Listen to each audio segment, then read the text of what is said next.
अस्सलाम वालेकुम स्टूडेंट्स। हमारी आज की लैब एक्टिविटी का टाइटल है how to determine the construction quality of given sample of fabric. तो इस लैब एक्टिविटी में हम ये देखेंगे कि किसी गिवन सैंपल ऑफ फैब्रिक का जीएसएम कैसे फाइंड करते हैं, उसके ends per inch pics per inch कैसे कैलकुलेट काउंट करते हैं, और वार्प काउंट और वेफ्ट काउंट को कैसे फाइंड किया जाता है, और फैब्रिक की क्वालिटी को किस तरीके से एक्सप्रेस किया जाता है।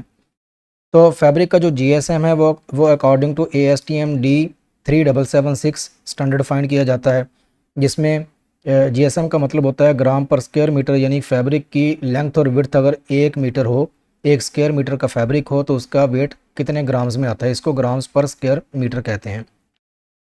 फिर फैब्रिक की जो ओवरऑल कंस्ट्रक्शन क्वालिटी होती है उसमें वार्प किस काउंट का यूज़ हुआ है, वेफ्ट का काउंट क्या है, फिर एंड्स पर इंच यानी कि वार्प डायरेक्शन में थ्रेड्स पर इंच कितने हैं, और वेफ्ट डायरेक्शन में पिक्स पर इंच कितने हैं, और साथ फैब्रिक की विड्थ लूम के ऊपर क्या है। तो इस तरीके से फैब्रिक की जो कंस्ट्रक्शन क्वालिटी है उसको एक्सप्रेस किया जाता है। तो फैब्रिक का जीएसएम फाइंड करने के लिए हमें जीएसएम कटर चाहिए लैब के अंदर, और जो फैब्रिक का सैंपल हम कट करते हैं उसका वेट करने के लिए वे बैलेंस चाहिए। फिर जो हम एंड्स पर इंच और पिक्स पर इंच काउंट करते हैं उसके लिए हमें पिक ग्लास चाहिए, और मेजरिंग टेप और सीजर वगैरह लैब के अंदर यूज़ होती हैं। तो फैब्रिक का जो जीएसएम हम फाइंड करते हैं तो सबसे पहले तो जो लैब की टेस्टिंग कंडीशंस होती हैं उनके ऊपर जो स्टैंडर्ड कंडीशंस होती हैं जो कि 20 डिग्री सेंटीग्रेड और 65 RH% होती है, उसमें कंडीशन किया जाता है सैंपल को। फिर फैब्रिक का सैंपल कटिंग पैड के ऊपर रख के जीएसएम कटर के साथ काट लिया जाता है, और जीएसएम जो कटर है उसका डायमीटर 113 मिलीमीटर है। फिर जो सैंपल कट करते हैं उसको वेट कर लिया जाता है। उस वेट को हम जो भी वैल्यू है उसको 100 से मल्टीप्लाई करके जो वैल्यू आती है वो उसका ग्राम पर स्क्वायर मीटर वेट यानी 1 स्क्वायर मीटर का वज़न या फिर जीएसएम वैल्यू आ जाती है। तो जीएसएम वैल्यू फाइंड करने के बाद हम पिक ग्लास की मदद से एंड्स पर इंच और पिक्स पर इंच को काउंट कर लेते हैं, और एंड्स पर इंच और पिक्स पर इंच को काउंट करने के लिए फैब्रिक की वार्प और वेफ्ट डायरेक्शन को आइडेंटिफाई करना ज़रूरी होता है। तो जो फैब्रिक की सल्वेज होती है उसकी डायरेक्शन में वार्प डायरेक्शन होती है, और जो क्रॉस डायरेक्शन होती है वो वेफ्ट की डायरेक्शन होती है। तो एंड्स पर इंच और पिक्स पर इंच काउंट कर लेने के बाद वार्प और वेफ्ट दोनों थ्रेड्स का, दोनों यार्न का काउंट भी फाइंड करना होता है। तो इसके लिए हम फैब्रिक सैंपल में नंबर ऑफ़ यार्न्स रिमूव करते हैं, सफिशिएंट नंबर ऑफ़ यार्न्स, और रिमूव करने के बाद उनका वेट कर लेते हैं। तो इतने नंबर ऑफ़ यार्न्स ज़रूर रिमूव करने चाहिए जिनकी के लेंथ एटलीस्ट 100 इंच हो जाए। अगर बहुत कम लेंथ का यार्न रिमूव करेंगे तो उससे वज़न की या वेट की एक्यूरेसी इतनी ज़्यादा नहीं आएगी। तो एटलीस्ट मिनिमम 100 इंच का यार्न रिमूव करें।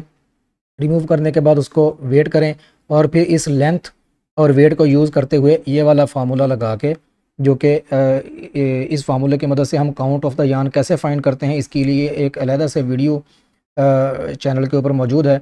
तो इस फार्मूले की मदद से, चूँकि हमें पता है कि 1 यार्ड के अंदर 36 इंचेस होते हैं और 1 ग्राम के अंदर 15.43 ग्रेन्स होते हैं, और इस फार्मूले में हमें इंचेस की बजाय लेंथ इन यार्ड्स चाहिए और वेट ग्राम्स की बजाय ग्रेन्स में चाहिए। तो लेंथ इन यार्ड्स निकाल लेते हैं, वेट इन ग्रेन्स निकाल लेते हैं, फिर इस फार्मूले की मदद से हम यार्न का काउंट निकाल लेते हैं। तो यहाँ पे कुछ रीडिंग्स हैं जो हमने ली हुई हैं, जिसमें कि जो फैब्रिक हमने टेस्ट किया उसका जो जीएसएम है वो 145 आया वेट करने के बाद। जो एंड्स पर इंच और पिक्स पर इंच हैं वो 58 हैं। फिर उसके बाद जो हमने वेफ्ट और वार्प का सेपरेट काउंट निकाला, और उसके लिए जो हमने नंबर ऑफ़ यार्न्स रिमूव किए वो तकरीबन 100 इंच के 10 यार्न्स रिमूव किए और उनका वेट किया। वेट ऑफ द यार्न 0.072 ग्राम आया। इसको हमने ये ग्राम में था तो हमने इसको ग्रेन्स में कन्वर्ट कर लिया। ग्रेन्स में कन्वर्ट करने के बाद 2.77 चूँकि यार्ड है तो हमने ये वाला फार्मूला अप्लाई करके इसका काउंट फाइंड कर लिया। तो जो वेफ्ट यार्न यूज़ किया हमने फैब्रिक में उसका जो काउंट है वो तकरीबन 20 का काउंट है, 20 या 21 के करीब काउंट है। फिर इसके बाद इसी तरीके से हमने वार्प का काउंट भी फाइंड कर लिया कि तकरीबन 10 जो थ्रेड्स थे 10 यार्न निकाले ईच 10 इंच के, और फिर उसको उसका वज़न कर लिया। वज़न करने के बाद लेंथ और वेट को यार्ड्स में और ग्रेन्स में कन्वर्ट करने के बाद वार्प का काउंट भी हमने फाइंड कर लिया। तो लैब के अंदर ये सारे काम हम कैसे करते हैं, उसके लिए हम ये वीडियो देखते हैं। ये हमारे पास जीएसएम कटर है। हमने फैब्रिक को फैब्रिक पैड के ऊपर रखा हुआ है और जीएसएम कटर से हम फैब्रिक का सैंपल काट रहे हैं। तो फैब्रिक का सैंपल कट होने के बाद हम ये जो फैब्रिक का सैंपल अभी काटा है इसको हम वे बैलेंस के अंदर इसका वेट कर लेते हैं। ज़ीरो किया बैलेंस को, ये सेंसिटिव बैलेंस होता है ताकि एक्यूरेट फैब्रिक का वेट आए। तो यहाँ से हम कितने भी नंबर ऑफ़ ग्राम्स ये बैलेंस हमें शो करे उसको हम नोट कर लेते हैं। तो इस रीडिंग को जो यहाँ पे हमें शो होती है 2.438 या जितनी भी हो, उसको हम 100 से मल्टीप्लाई कर लेते हैं। तो ये हमारे पास टोटल फिर फैब्रिक का जीएसएम निकल आता है। अब इसके बाद चूँकि हमने वार्प और वेफ्ट का काउंट भी फाइंड करना है, तो हमारे पास जो फैब्रिक का सैंपल होता है हम उसमें से थ्रेड्स निकालते हैं। तो अगर फ़र्ज़ करें हमने 10 इंच का एक थ्रेड निकाला है तो हम 10 थ्रेड एटलीस्ट निकालेंगे ताकि वो हमारे पास 100 इंच की जो है वो लेंथ के थ्रेड्स निकल आएँ। तो इस तरीके से ये थ्रेड्स निकालने के बाद फिर हम जो थ्रेड्स आए होते हैं हमारे पास उनका हम वेट भी कर लेते हैं। उनकी लेंथ हम स्केल की मदद से फाइंड कर लेते हैं।